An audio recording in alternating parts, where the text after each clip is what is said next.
The 17 News at Sunrise podcast is brought to you by Clinica Sierra Vista. Welcome back to the 17 News at Sunrise podcast, where we share your news on your schedule. Working in the spirit of the Golden Empire, this is 17 News at Sunrise. And good morning to you here at 5 a.m. Thanks for waking up with us on this Monday. I'm Maddie Jansen alongside Alex Fisher.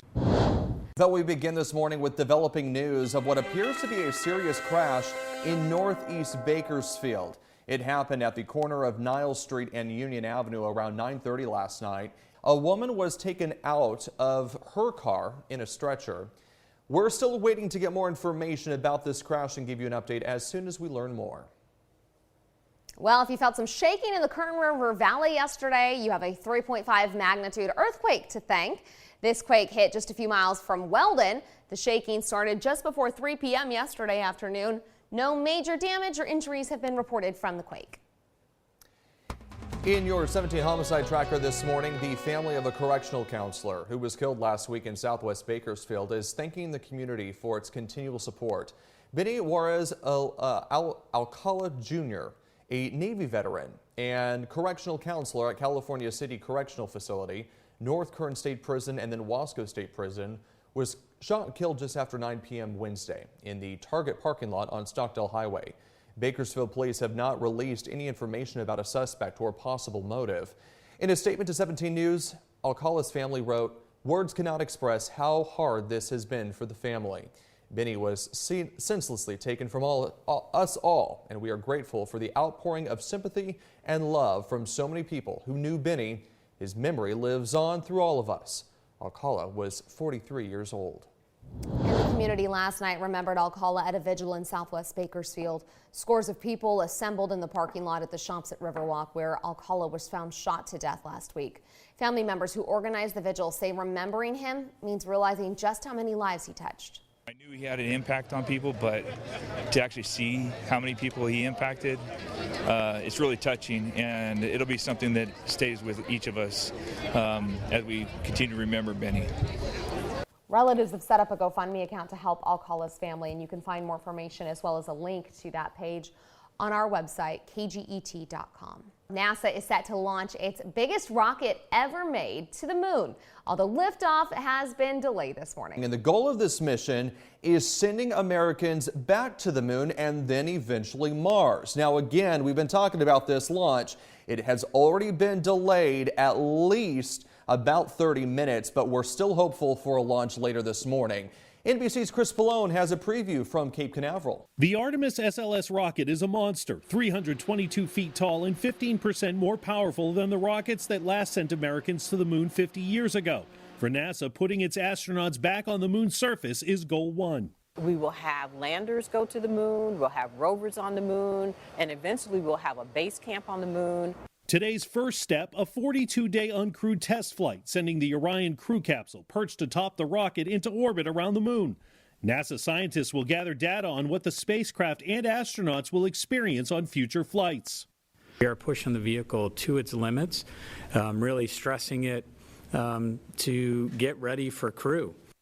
If successful, humans could be on a lunar orbit flight within 2 years, then a moon landing in 2025 or 26. It promises to be a future of firsts. It's a future where NASA will land the first woman and the first person of color on the moon. Captain Victor Glover among several NASA astronauts hoping to be chosen. I wanted to walk on and work on the surface of the moon. For members of the Artemis program today, the key emotion is pride. Pride in their country and pride in the nation's ability to accomplish big things. It's a country that is strong because people come together here and do amazing things. And it's a country that can reach for the stars, that can land on the moon, and it can aspire to go to Mars. The next era of American space exploration now here with Artemis 1. Chris Pallone, NBC News, Port Canaveral, Florida. All right, and once again, all eyes will be on the weather this morning in Florida. Right now, chances of rain during the 2-hour window. Now starting, again, that window opens at 5:33. We already know that the launch has been delayed because of some problems that they found in one of the engines. So chances of some rain, though, around that time of a possible launch. Chances of rain about 5 to 30%. So they're, of course, keeping an eye on the weather. And then there's a focus on launching quickly because the SLS can't fly through any rain. We have to be flying directly through it. There's not really a standoff distance for that. So because of that, it does buy us a decent amount of real estate. Of course, it is Florida, so the other thing that they're watching, lightning, and it was striking in the area overnight on Saturday, and it was the top focus of the pre-launch news conference. Meantime, a fuel leak and a possible crack discovered during the final liftoff preparations just a couple hours ago have delayed this launch. They are threatening to cancel the launch altogether today. Now, the leak appeared in the same place that saw a seepage during a dress rehearsal back in the spring. So if today's launch can't go forward, the next launch attempt would not be until Friday at the earliest. And the other thing that they're talking about, of course, is the weather on Friday. And then the other launch window on Monday. The weather doesn't look great as well. So it's really, like you said, Maddie, hurry up and wait. Yeah, and so they only have about a 2-hour window this morning where they thought they could launch. So if they can't make it within that 2 hours this morning, which already we know it's not going to happen right at the top of that window like they had planned, then it has to get pushed later and later. If it does launch today, the Orion capsule won't have astronauts in it, but it's not empty. No, it has 3 dummies to simulate male and female bodies, testing their exposure to the radiation of space, as well as 2 stuffed animals. Making news around town, Saturday was the big day for dozens of dogs who found forever homes in our Clear the Shelters event at the Bakersfield Animal Care Center. The event started slow with a few people in line early on, but more adopters showed up throughout the day. A total of 57 animals were taken home to their new forever homes on Saturday, and the total for the month-long event has reached 157 lives saved. New dog owners on scene were excited to meet their new best friends. Well, I'm so happy to get a dog.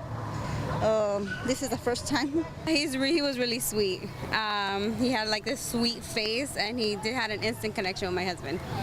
He's thinking of Zeus.